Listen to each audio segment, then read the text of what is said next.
આ બજેટ છે. સાયકલ આપવા માટે 73 કરોડ રૂપિયાની ફાળવણી. પહોંચવું છે મંગળ ઉપર ને ચંદ્ર ઉપર, સાયકલ લઈને જાશો? પણ સામાન્ય માણસ, જે માણસ નથી ખરીદી શકતું એના માટે તો સારું જ છે ને. એક્ટિવા આપો, સાયકલ કેમ?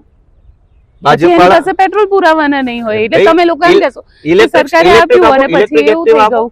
ઈ vehicle, electric vehicle, electric scooty આપો, પ્લગ ભરાઈને ચાર્જિંગ કરીને મસ્ત ફરે. ભાજપના જે જનતા ભાજપને મત આપે છે અને જનતાના મતથી ભાજપના જે નેતાઓ નેતા બન્યા છે એમના છોકરા સાયકલ લઈને જાય છે.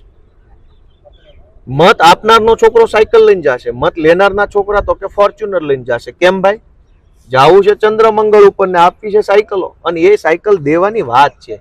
ચૈતર વસાવાએ કૌભાંડ ખોલ્યું હતું ખબર? છોટા ઉદેપુરમાં સાયકલો સડી ગઈ હતી. અહીંયા કઈક ઉત્તર ગુજરાતમાં એવું થયું, સાયકલો સડી જાય છે, દેતા નથી. સાયકલ બનાવવા વાળી કંપની પાસેથી મોટા પાયે સાયકલો ખરીદે, એમાંથી કટકી કરે, કમિશન લઈ લે ખરીદીનું. પછી સાયકલ તો કોઈ વિતરણ કરવા માટે સમય નથી, કમિશન મળી ગયું, વાત પૂરી.